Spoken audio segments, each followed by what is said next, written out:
I'm going to read something by a woman who goes by the Leftist Lawyer on Threads on Instagram. Her name is actually Sheryl, Sheryl Weikel, Weikal, and she's a lawyer from Illinois. And she's talking about the Israel-Palestine situation. Once again, I saw the Israel has a right to exist line today, and I am so sick of it. I have thoughts. States don't have rights. The modern conception of a state is a legal fiction invented by the Treaty of Westphalia in the 17th century. States are institutions. They don't breathe or bleed or cry or feel pain, so they can't have rights. So no state has a right to exist. In fact, yes, that includes Israel, but that also includes the US, Canada, Japan, Zimbabwe, and the Vatican. States have no rights. People have rights. In fact, movements which are based on states' rights, that is, political movements which prioritize the rights of a government over its population, tend to be pretty fascist in practice. The Confederate States of America. But let's assume, arguendo, that states have rights. Israel exists right now. So what exactly do you mean by right to exist in practice? Its right to continue to exist? See, I'm a practical girl, and the problem with this argument is that it's hard for me to see a nuclear-armed regional power with an unlimited supply of weapons from the global hegemon and the biggest military in the region and think, wow, they might not exist tomorrow. Israel's right to exist is so secure, in fact, that we've had to pivot to a hypothetical threat in that of Iran. Because let's be real, Iran doesn't have a nuclear weapon yet, and even if they did, a nuclear strike on Israel would mean mutually assured destruction. The US and USSR didn't nuke each other. Pakistan and India haven't nuked each other. Iran isn't nuking Israel because they want to continue to be alive. And again, Iran doesn't have nukes yet. So where is the purported existential threat to Israel? It's not Hamas. Israel has killed more Palestinians in the second half of 2024 than Hamas has killed Israelis in its entire existence.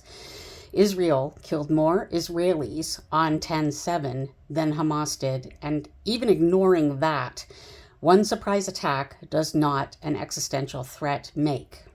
It's not Hezbollah. They may be a near-peer professional fighting force, but they won't invade a nuclear power. No one's ending Israel's existence by force. So this right to exist bullcrap gives rise to what we lawyers call a foundation objection. Specifically, it presupposes that there is a threat to Israel capable of ending its existence when there simply is not. It's propaganda. You know whose right to exist very much is in question? Palestine and Palestinians. Over the last 40 years since Oslo, Israel has built so many illegal settlements in the West Bank that Palestinians can't drive on roads from one town to another anymore. There are illegal settlements in the West Bank where Israelis literally throw their garbage and sewage onto Palestinians below them. Gaza has been an open-air prison for decades, with 4 hours of electricity per day before the current genocide. Israel was illegally detaining and torturing thousands of Palestinians, including hundreds of children, for years before October the 7th. International monitors are prohibited from accessing them to check on their condition. And hundreds of Palestinians were murdered by the Israeli military in 2023 in the West Bank before October the 7th. Now, Israel apologists will tell you that this can't be genocide because the Palestinian population keeps growing. But see, they're making an admission there.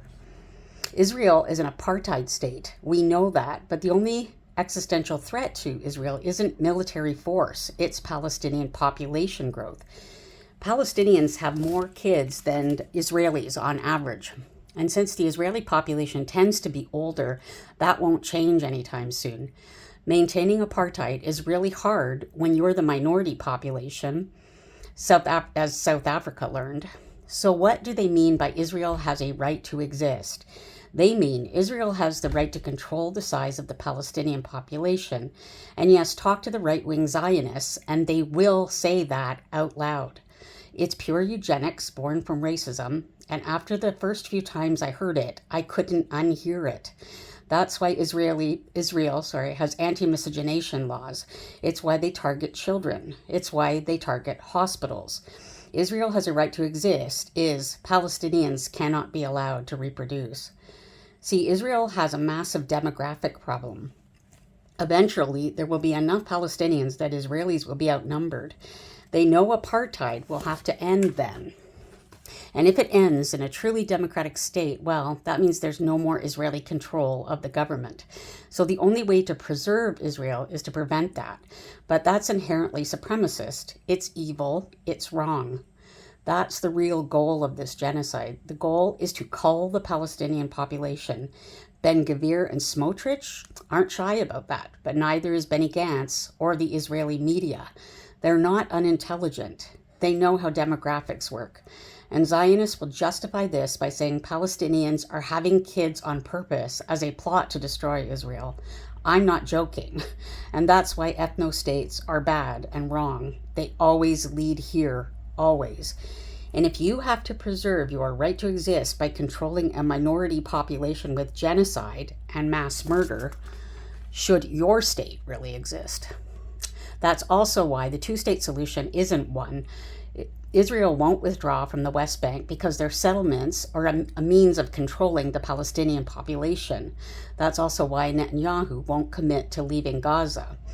For a two-state solution to be viable, all morality aside, there would need to be a contiguous piece of land with territorial integrity for a Palestine to exist. But that does not exist anymore. And all of this talk about a Palestinian state needing to recognize Israel's right to exist is essentially a demand that Israel have the right to control the size of its population. That is understandably a non-starter. Imagine if Canada demanded to control the American birth rate. So the next time you hear about Israel's right to exist, understand that this isn't about a military threat to Israel. That doesn't exist. This is about eugenics, a fascist government that recognizes racism is its only way to preserve apartheid. Demographics are destiny. That's why one democratic state is the future and why Bibi and his ilk don't care about democracy.